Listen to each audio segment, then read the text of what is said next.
여러분 안녕하십니까? 전주 MBC 시사토론입니다. 보복성 수출 규제로 시작된 일본의 경제 침략.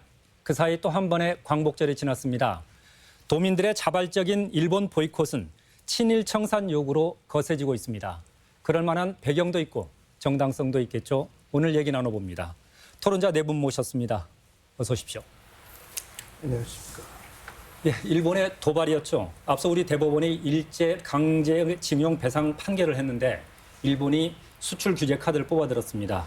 명백한 보복성인데요. 국민들은 일본 보이콧으로 맞대응했습니다. 김성희 사무총장님, 우리 지역의 저항 열기도 만만치 않은데요. 네. 중간 점검이라고 하긴 그렇지만 지금까지 진행된 과정은 어떻게 보십니까? 일단 전국 차원에서는 5번째 촛불 집회가 있었습니다. 드디어 8월 15일에는 10만 명 이상이 모여서 광화문에서 촛불을 들었고요.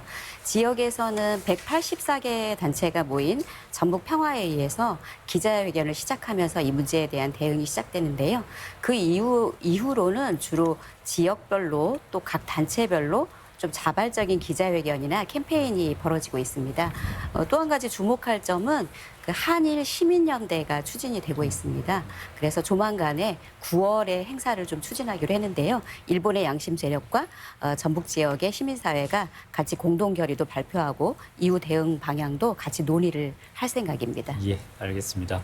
최영규 위원장님, 네. 민간 차원이라고 방금 말씀을 하셨는데 어쨌든 그 일본 보이콧이 지금은 이제 공공부문으로 확산되고 있다는 생각이고 네네. 그 연결고리를 지방의회가 하고 있지 않나 하는 생각이 들거든요. 네네. 실질적으로 지금 지방의회에 이런 어떤 움직임도 상당히 거세거든요. 네. 지금 전라북도 의회에서는 일본 정부의 그 비상식적이고 비합리적인 이런 경제 침략 행위 그리고 또 반성 없는 그런 사과 없는 그런 거기다 대고 또 역사 왜곡까지 최근에 이제 일본 그 전범 기업들 그런 제품 전범 기업에 대한 대법원의 그 강제징용 배상 그 판결에 대해 또 불복하고 이런 부분들에 대해서 저희들이 이제 그 지난 7일에 일본 경제 보복 규탄 성명을 발표했습니다. 이와 함께 또 오늘 10월 그 예정된 가고시마현 그 의회와 교류도 중단했고요. 그리고 이제 이시카와 의회 방문 일정도 취소한 상태입니다. 더 나아가서 지금 지난 14일에는 일본 대사관 앞에서 그 전국의 17개 광역시도 그 광역 의원들이 모여서 공동 성명도 이제 발표했는데요. 내용은 이렇습니다. 현재 국민들께서도 일본 제품 불매 운동에 적극 나서고 있는데 지방 정부도 직접적인 대응이 필요하다. 이 판단에서 우리가 이제 3가지 조례안을 지금 추진하고 있습니다. 그 첫 번째는 그 전라북도 도청과 그다음에 전북 교육청이 각각 일본 전범 기업 제품을 구매하지 못하도록 그렇게 하는 그 조례안하고요. 그리고 또 하나는 지금 일본 전범 기업 기억에 관한 조례안입니다. 이 조례안은 그 일본 전범 기업이 어디에 있고 그리고 이제 교육청 소속 기관들이 현재 보유하거나 그런 사용 중에 있는 전범 기업 제품은 무엇인지 이런 것들을 조사해서 이제 공론화 과정을 거쳐야 되겠죠. 그래서 이제 인식표 같은 것을 이제 부착한다든가 이런 방법으로 저희들이 이제 준비를 하고 있고요. 9월 회기 때 지금 저희들이 공동 발의를 할 계획입니다. 예, 알겠습니다. 김지용 교수님, 도민들이 이렇게 분노하는 데는 다만 그 수출 규제 이것만으로 이렇게 하지는 않지 않습니까? 맞습니다. 불행한 과거 사가 분명히 있었고요. 또 방금 우리 최영규 위원장께서 말씀하셨던 것처럼 단 한 번도 사과하거나 반성하지 않았다는 것일 텐데 어떻게 보십니까? 1982년의 역사 왜곡으로 독립기념관이 만들어졌지 않습니까? 어제 그래서 제74주년 광복절 기념식을 천안에 있는 독립기념관에서 했고요. 상징적으로. 지금 위안부 숫자만 해도 지금 밝히지 않은 게 너무 많고요. 지금 한 20여 분만 지금 생존해 계시고 지금 징용 같은 경우는 징용에 관련된 명부가 나왔는데 총 41만 명이 나왔습니다. 그러니까 그 당시에 저희가 확인된 숫자만 41만 명이고요. 근데 이들에 대한 어떤 기억이나 기억의 소환이 전혀 없었죠. 근데 그런 면에서 일본은 이렇게 인적 물적 피해보다도 기억에 대한 훼손을 너무 심하게 했기 때문에 아마 지금 대한민국 국민들뿐만 아니라 동북아시아 일대에 있는 국가에서는 분노를 좀 금치 못하고 있는 것 같습니다. 예. 강남호 학장님, 그 일부에서는 처음에 이 그 보이콧이 시작됐을 때 이러다 말겠지, 즉 반짝하다 말겠지 했는데 실은 그러지 않고 오히려 더 확산되고 있고 또 거세지고 있고 분노의 지수가 또 높아지고 있다는 생각이 들거든요. 어떻습니까? 일부에서는 또 감정적이라고 표현을 하기도 하던데 이런 거에 동의를 하십니까? 뭐 저는 몇 가지 관점에서 좀 말씀을 드리고 싶은데요. 우선 우리 국민들의 이런 반합의 운동을 뭐 감정적이다 이렇게 표현하는 것은 문제가 있다고 봅니다. 왜 그런가 하면 우선 우리는 그 역사적 사실에 근거한 일본의 반성과 또는 배상이나 보상 문제 이런 사실에 근거하고 또 하나는 아베는 입만 열면 자유무역 질서를 주장하면서 이율 배반적인 이런 세계 자유무역 질서를 훼손하는 이런 문제를 소위 합리적으로 규탄하는 이런 과정이라고 저는 그 말씀드리고 싶고요. 다만 우리가 그 아베 정권의 문제를 규탄하는 데 있어서 자유무역주의를 훼손하는 일본의 수출 규제 조치에 대한 이런 우리의 대항 논리가 모순에 빠지지 않도록 좀 유의해야 된다라는 관점은 중요하다고 생각이 듭니다. 따라서 우리 그 시민단체라든지 정치권 여론, 언론단체, 언론기관 뭐 이런 등등은 아베 정권에 대해서 강력한 메시지를 보낼 필요가 있다고 봅니다. 다만 이제 중앙정부나 자치대체를 비롯한 이런 공적 기관들의 경우에는 대화와 협상까지 우리가 염두에 둔 좀 냉철하고 합리적인 대응책들을 만들어가는 것이 중요하다고 그렇게 생각이 듭니다. 예. 제가 이틀 전에 택시를 한번 탔습니다. 그런데 그 기사분께서 굉장히 담배를 애연가라고 말씀하시면서 20년간 일본 담배를 피웠는데 이번엔 기분이 나빠서 끊었다고. 그래서 방금 계속 말씀하시는 게 민간 차원의 자발적인 보이콧이다 이렇게 말씀하시지 않습니까? 저는 이런 게 지금 동력이 돼서 과거와는 다르다. 이번에는 다르다는 어떤 이런 국민적인 정서, 도민들의 정서가 결집되고 있지 않나 싶은데 혹시 지금 이렇게 보이콧 가운데서 이런 거는 정말 그 기발하다 내지는 정말 이런 거는 지속 가능성이 있겠다. 좀 이렇게 눈여겨봤거나 좀 인상적으로 받아들였던 어떤 움직임은 좀 없을까요? 사무총장 혹시 어떠십니까? 네, 저 같은 경우에는 그 청소년의 대응에 좀 주목하고 있는데요. 우리나라 청소년들이 쓰는 일본 제품이 액수로는 크지 않겠죠. 하지만 굉장히 의미가 있다고 보여지는데 며칠 전에 어느 기업에서 청소년들 1,100여 명을 대상으로 해서 설문을 했거든요. 근데 청소년 중에서 94%가 일본 제품 불매 운동에 참여하고 있다고 합니다. 그래서 청소년들이 지난 촛불혁명을 거치면서 굉장히 많은 의식의 변화를 거쳐왔고 자기가 스스로 참여하면 뭔가 달라질 수 있다라고 하는 그런 인식을 갖게 된 점, 그런 것들이 좀 주목이 되더라고요. 우리 최영규 위원장께서는 도의회 5원 발언에서 네네. 기술 광복이라는 말씀을 하셨어요. 네네네. 어쨌든 일본이 핀셋이라고 표현하잖아요. 딱 찍어가지고 특정 부품만 해서 수출 규제를 시작했을 때 당연히 우리나라가 엄청난 타격을 받지 않겠냐 했는데 지금 전라북도 상황만 보면 어떻습니까? 지금까지 상황하고 기술 광복이라는 말이 함의하고 있는 건 어떤 의미인지요? 글쎄요. 기술 광복이라는 것이 지금 저희들이 부품 소재, 특히 그런 쪽에서 일본한테 많이 뒤처져 있습니다. 그래서 사실 이번 경제 보복도 시작은 인권 문제에서 발단이 된 건데 일본이 자신 있는 분야가 경제거든요. 그래서 경제 프레임에 딱 가둬놓고 지금 이렇게 비합리적인 방법으로 이렇게 하고 있는데 저희들은 그렇습니다. 지금 우리 전라북도의 주력 산업이 탄소 산업이고 그리고 이제 뭐 오늘 뭐 뉴스에 보니까 뭐 효성에서 뭐 8천억인가를 투자한다고 어떤 좋은 소식도 들리긴 하던데요. 근데 이제 그 관련된 그 탄소진흥원 그것을 설립을 좀 해야 되는데 지금 아시다시피 국회에서 법사위도 지금 통과를 못하고 지금 계류되어 있는 상태거든요. 그래서 그런 것들이 정치권에서 빨리빨리 좀 일사불란하게 해서 처리를 좀 해주고 그래서 지방 정부에서는 그쪽 분야에 좀 추가적으로 지원을 대폭한다고 하면 저희들도 지방 정부에서도 얼마든지 기술력을 바탕으로 해서 자립할 수 있는 기반을 갖출 수 있다. 그러면 얼마든지 일본하고도 경제적으로 맞대응이 가능하다 이렇게 생각을 하고 있습니다. 그래서 꼭 기술 독립이 필요하다라고 주장했던 겁니다. 그래요. 강남호 교수님은 어떻게 보신가 이런 주장에 대해서 어쩌면 이게 위기가 기회일 수도 있다는 측면에서 본다면 전라북도의 경제 체질을 우리 국가 경제 체질을 바꿀 수 있는 좋은 계기일 수도 있겠다 이런 의견도 있거든요. 물론 하나의 좋은 전환의 계기로 삼아야 됩니다. 이제 지난 8월 5일 우리나라 정부에서도 지금 부품 소재 핵심 육성 소위 계획이 발표가 됐죠. 그래서 앞으로 7년간 그 소재 부품 그 핵심 기술을 개발하기 위해서 약 그 7.5조 원, 예. 그 정도를 지금 투자할 계획을 갖고 있는 걸로 그렇게 알고 있습니다. 지금 우리 전북 지역 그 경우를 보면 조금 다행스럽긴 해요. 이제 우리 전북 지역 주력 산업을 보면 1,344개 정도 기업이 있습니다. 그런데 이제 이 중에서 3.5% 그러니까 약 47개 기업이 그 일본에서 핵심 소재를 수입하는 것으로 이렇게 분석이 되거든요.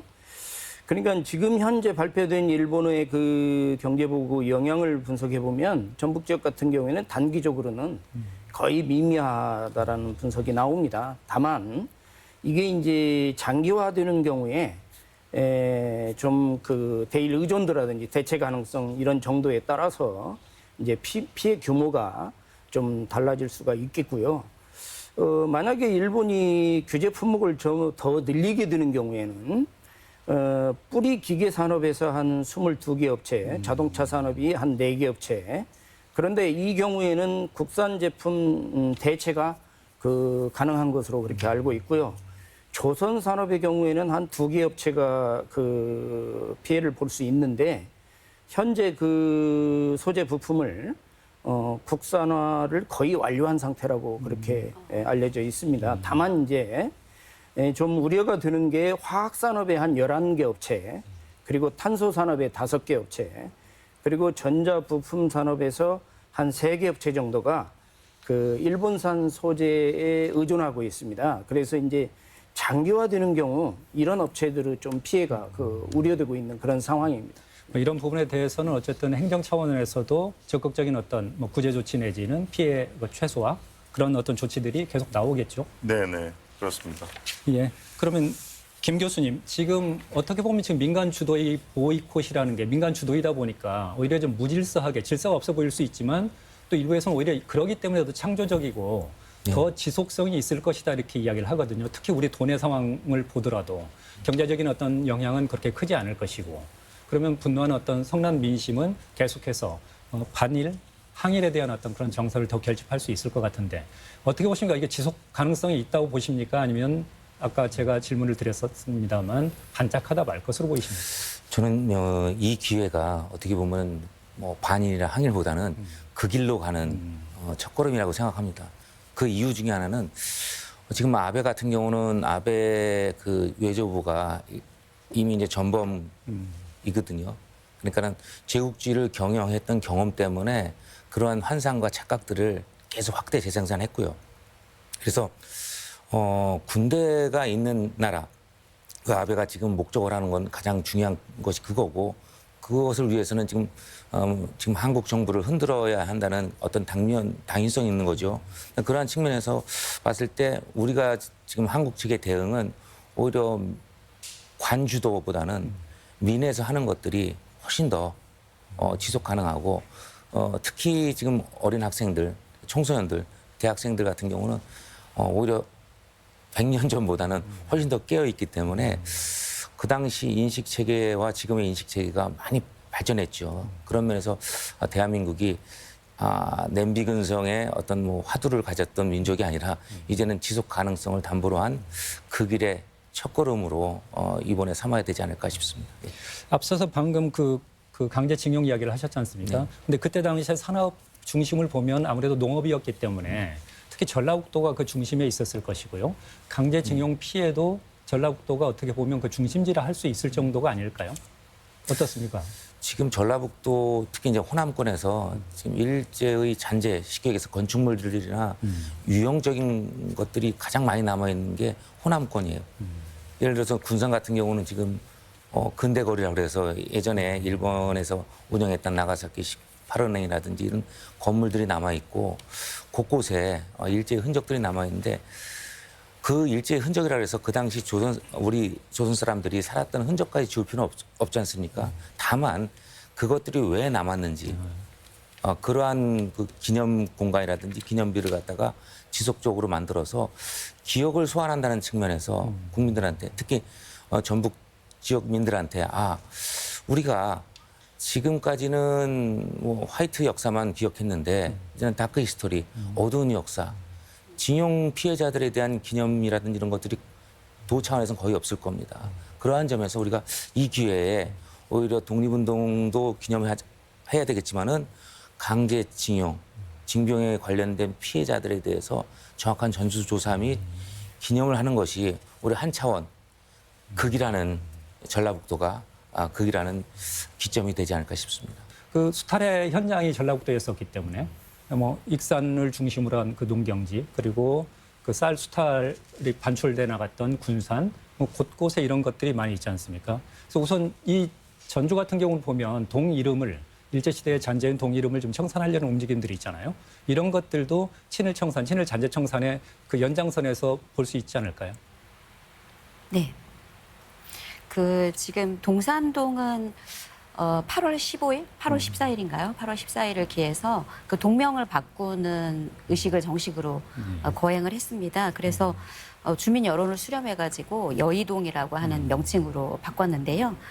제가 알아보니까 군산에도 서수면이라고 하는 게 친일 잔재가 담긴 그런 면 이름이라고 하더라고요. 그런데 주민투표에서 부결됐다고 들었습니다. 이런 사례에서 보여지다시피 지명에 남아있는 어떤 친일의 흔적 이런 것들이 많은 것 같아요. 길 이름도 있고요. 고창 같은 경우에는 뭐 인촌로라든지 미당길 이런 지명도 있고 군산에는 또 채만식의 호를 딴 백릉로라는 그런 길이 있습니다. 최근에 뭐 많이들 관심을 가지고 있는 게 도민의 노래, 시민의 노래인데요. 전라북 도민의 노래 같은 경우에는 그 김혜강 시인이 작곡을 하고 작곡자가 김동진인데 두 사람 다 친일파거든요. 그래서 지금은 부르는 것을 일단 중지하고 새롭게 도민의 노래를 제정하는 그런 작업에 들어갔다고 하고요.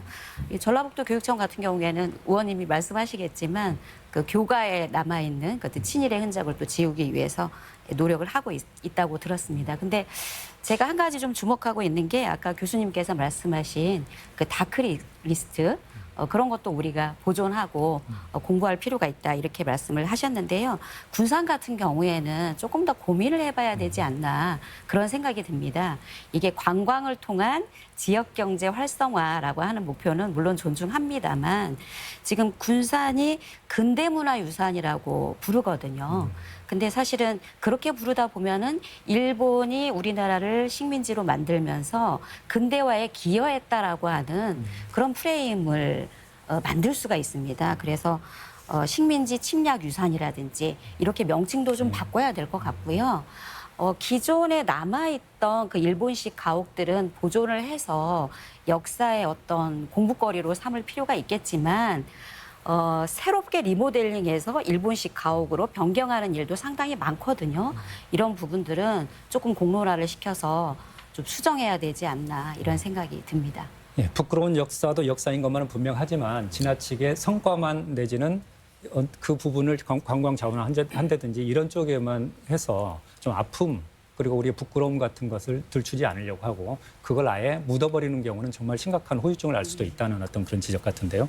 최영규 위원장님 그런 측면에서 본다면 교육 현장이 훨씬 더 심각하다고 볼 수가 있어요. 네, 중요한 부분인데. 맞습니다. 앞서 그 김성희 사무총장님께서 말씀하셨는데 교가 같은 경우 현재 지금 파악된 걸로 25개 학교가 지금 뭐 친일 그 작사 작곡가들이 작사 작곡했다 해서 지금 그 학교 같은 경우는 교육청에서 이제 희망하는 학교에 한해서 이제 교가를 새롭게 변경하는 그래서 현재 10개 학교가 신청을 해서 교가를 새로 만들기로 했습니다. 그리고 또 이제 이 밖에도 이제 여러 가지 있는데 그 중에 하나가 그 일제 잔재 중에 하나가 조회대입니다. 조회대. 근데 제가 2017년에 강력하게 좀 그 문제 제기를 했어요. 그래가지고 현재 106개 학교 조회대가 이제 완전히 철거가 됐고요. 지금도 이제 필요 없는 조회대 같은 경우는 이제 철거하는 걸로. 그래서 지금 불필요한 조회대는 거의 남아있지 않은 그런 상태입니다. 그냥 학교 건물과 이렇게 붙어가지고 있는 그런 조회대는 뭐 너무 비용이 많이 들고 해서 철거할 수가 없고, 당장 철거할 수 있는 조회대는 현재 다 철거가 되어 있는 상태이고요. 그리고 또 일제 잔재라고 하는 것들 중에 그 우리가 이제 일본 말로 가이스카 그 향나무를 교목으로 또 이렇게 지정한 학교들이 있습니다. 그래서 그것은 변경할 것을 저희들이 주문을 할 그런 계획입니다. 예.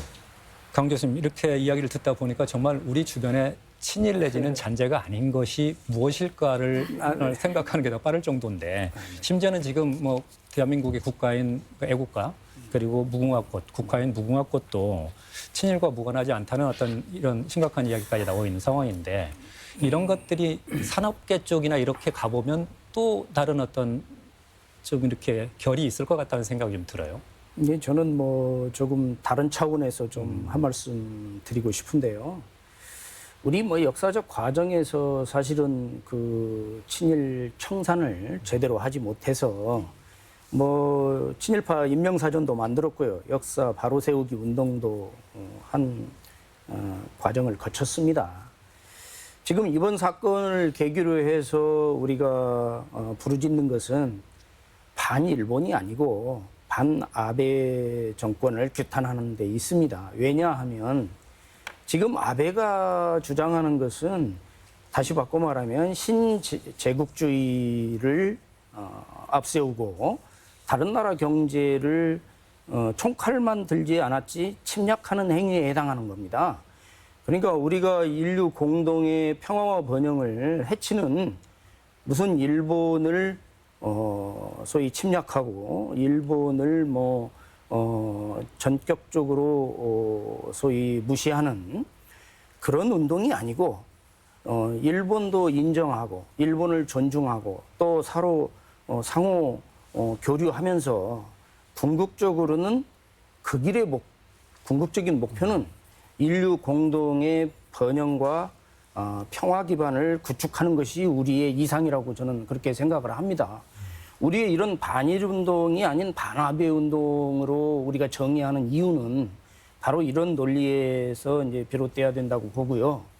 저는 또 한 가지 강조하고 싶은 것이 지금 일본과 우리나라의 이런 문제들이 자칫 잘못하면 서로 마주보고 달리는 자동차처럼 종국에는 모두가 파멸을 피할 수 없는 그런 치킨 게임이 되어서는 안 된다라는 것을 경계해야 됩니다. 지금 세계는 모든 나라들이 전부 다 소위 국경이 없고 세계화되어 있는, 그래서 모든 기업이 협력 시스템을 갖추고 있는 이런 상황에서 이런 한일 간의 갈등의 골이 깊어지면 깊어질수록 일본뿐만이 아니고 우리나라뿐만이 아니고 일본도 피해를 입는 거고요. 세계 경제도 타격을 입는 겁니다. 그래서 소위 치킨 게임이 되지 않을 수 있도록 두 나라가 신뢰를 회복하는 과정이 중요하다. 그래서 알겠습니다.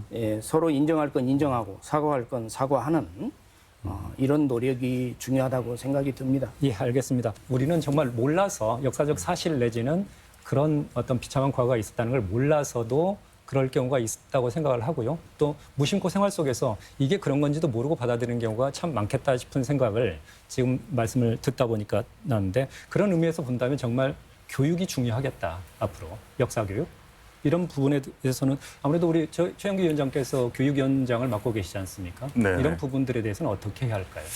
예, 그 지금 전라북도 교육청에서 올해부터 그 민주시민 교육과를 신설을 했습니다. 그래서 민주적이고 창의적인 우리 아이들을 육성하겠다 해서 지금 신설을 했는데요. 그 민주시민 교육과 더불어서 지금 뭐 경제 이런 전쟁 맞닥뜨린 상황이라면 저희들이 이제 과학고등학교 그리고 이제 또 특성화 고등학교들이 있거든요.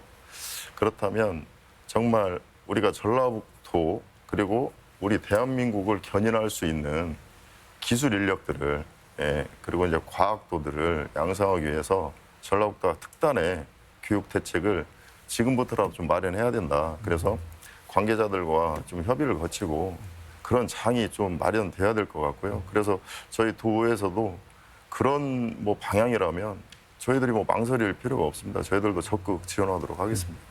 앞서 우리 그 김성희 사무총장께서도 군산의 채만식 문학관 이야기를 해주셨는데 거기를 가보시면 알지만 친일에 대한 행적에 대한 기록은 기술은 거의 안 돼 있거든요. 그 산의 문학적인 성과 내지는 업적만 해놨는데 계속 반복되는 이야기지만 부끄러움도 그분의 친일 행적도 분명히 기술 동시에 해줘서 우리 후세들이 판단할 수 있게 해주는 것도 중요한 역사 교육 아닐까 이런 생각도 해보게 되거든요. 예, 맞습니다. 지금 우리 지역에서 가장 잘 알려진 문학가가 서정주와 채만식인데요. 서정주는 고창에 미당문학관이 있고 채만식은 군산에 채만식 문학관이 있는데 말씀하신 것처럼 그분들의 문학적 업적은 굉장히 자세하게 소개가 되고 있지만 친일 행각은 그렇게 자세하게 소개되어 있지 않거든요. 이런 것들을 좀 바로 세워야 되는데 거기에서 부딪히는 지점이 이 지역 경제 활성화에 대한 우리들의 욕망이랄까요? 이것과 좀 부딪히는 것 같습니다. 이 지점에서 우리 대한민국이 역사를 왜 바로 세우지를 못했는지 그 부분을 좀 상기할 필요가 있을 것 같아요. 사실은 해방 후에 우리가 절호의 찬스를 맞았지 않습니까? 잘못된 역사를 청산하고 새로운 역사를 세웠어야 되는데 당시에 사실은 또 한미일 동맹이라는 것들이 또 만들어지면서 일본도 마찬가지고 일본도 자국의 잘못된 역사를 반성할 기회를 갖지 못하고 우리도 우리의 역사를 또 바로 세울 기회를 갖지 못했던 것 같습니다. 근데 요번에 아베가 좀 더 무리수를 썼죠. 무리수를 써서 굉장히 좀 비상식적인 행각을 저지르는 바람에 우리가 그 기회를 다시 맞았다는 생각이 들어요. 그래서 그때 당시에 하지 못했던 것을 지금 해야 되는데 지역에서도 그에 대한 좀 치열한 고민을 해서 이번에야말로 우리 주변에 있는 내 주변에 있는 친일 잔재를 청산할 수 있도록 좀 마음을 모아야 되지 않을까 그런 생각이 듭니다. 김주영 교수님, 그렇다면은 뭔가 역사적 사실을 정리하고 그것을 또 알게 하고 그다음에 청산하는 이 작업이 얼마나 중요한지 새삼 깨닫게 되는데요. 그 우리 지역의 친일 인사, 뭐 인명사전이죠. 그런 정리 작업들은 어떻게 지금 제대로 되고 있는 건가요? 좀 부끄러운 말씀을 한번 드리면요. 국가적으로 2005년도 그다음에 2008년도 이렇게 해갖고 하나는 민이, 하나는 관이 주도가 돼가지고 이제 친일 인명사전을 만들었어요. 근데 지금 그 관에서 했던 거는 3년, 2년짜리 쉽게 얘기하면 한시적 기구에서 만든 친일 작업이었죠. 인명사전 정리 작업이었는데 그건 해체됐습니다. 해체됐으니까 그 해체되고 나서 그 수많은 자료들이 어디가 있는지를 물론 담당자들은 알겠지만은 국민들한테 그동안 국고를 투여해서 정말로 발품 팔아가지고 중국, 일본에서 수집한 자료들이 일단 데이터베이스는 돼 있는 것 같은데 그걸 국민한테 지금 공개가 안 되지 않습니까? 또 하나는 지금 민에서 주도하고 있는 그 친일 관련된 문제는 정리 작업을 일단은 일단락했죠. 그래서 친일 인명사전이 나왔습니다. 세 권으로 크게. 그 뒤에 국가가 해야 할 일을 그 민간 연구소가 하다 보니까 힘이 붙이는 것이죠. 네. 우리는 국가가 한 5년 하다가 정리하다 딱 말하니까는 지금 예를 들면은 전라북도에 지금 친일에 관련된 정확한 리스트. 그러니까 독립운동가들이 지금 한 984명 정도 됩니다. 전라북도에. 근데 친일 인명사전의 리스트에 이제 분류해 보면은 그 숫자들을 갖다가 정확하게 알리기가 쉽질 않아요. 근데 그런 면에서 우리가 뭐 저는 다크 히스토리 친일도 역사다라고 하는데 그 역사에 대해서 우리도 좀 더 교육시키고 정리하고 그래야 되는데 그런 시스템이 부재하다는 걸 말씀드리고 싶습니다. 아직은 우리 현실을 보면 좀 부끄럽다는 생각을 여러 측면에서 하게 되는데요. 저희들 준비할 시간이 다 돼갑니다. 우리 흔히 이번 그 일본의 경제 침략과 관련해가지고 이번만은 다를 것이라고들 이야기를 하는데요. 궁극적인 의미는 앞서 토론자들께서 말씀해 주신 것처럼 반일이나 항일을 넘어서 진정한 그 길이 돼야지 않겠냐고들 말씀하십니다. 그렇다면 그 당위, 그리고 그 길의 조건 이런 게 있을까요? 어떤 제한이 있다면 마무리 말씀 들으면서 정리하도록 하겠습니다. 먼저 최영규 위원장님. 예, 그 일본의 경제 보복 참으로 비합리적이고 비상식적입니다. 예, 정말 역사를 망각한 그런 행위인데요. 단호하게 대처해야 된다고 생각합니다. 뭐 일본의 경제적 종속 당연히 탈피해야 되고요. 더 나아가서는 이 인권 문제에서 비롯됐기 때문에 우리 정부가 정말 인권 문제만큼은 정말 최선을 다해서 해결하고자 하는 의지를 꼭 보여줘야 된다고 생각합니다. 그래서 일본 사람들도 대한민국이 이렇게 성장했구나. 이런 모습을 이번에는 분명히 보여줘야 된다고 생각하고요. 우리 도의회에서도 일본의 그 경제 도발에 한치의 물러섬 없이 대응할 수 있도록 전라북도 그리고 교육청 적극 지원하도록 하겠습니다. 예, 강남호 학장님. 예, 저는 뭐 주로 이제 그 길이라고 하는 그리고 우리가 미래지향적인 그런 측면에서 이제 많이 말씀을 드리고 있는데요. 지금 시점에서 우리는 지피지기 백전불태, 천하수한 망전필이 이런 자세를 강조하고 싶습니다.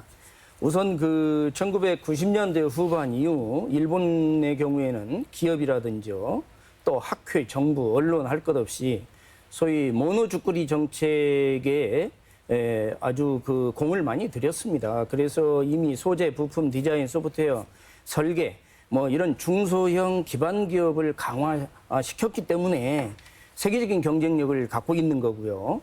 그 다음에 지금 일본의 노벨상 수상자를 보면요. 물리가 11명, 화학이 7명, 생리의학이 5명 해서 무려 26명이 지금 노벨상을 수상한 그런 결과가 나와 있습니다. 다시 말하면 원천 기술을 확보할 수 있는 기초과학이 아주 튼튼하다라는 겁니다. 그런데 우리나라는 지금 뭐 세계 제1의 뭐 교육열 이렇게 떠들어 대고 있지만 지금까지 노벨 과학상 한 명이 나오지 않고 있다라는 이런 현실을 직시할 필요가 있다라는 거죠. 그래서 저는 이런 기회에 의체학교이나 로스쿨로 영재들이 몰리는 이런 인적 자원의 소위 보상 배분 시스템 왜곡된 이거 빨리 바로잡아야 됩니다.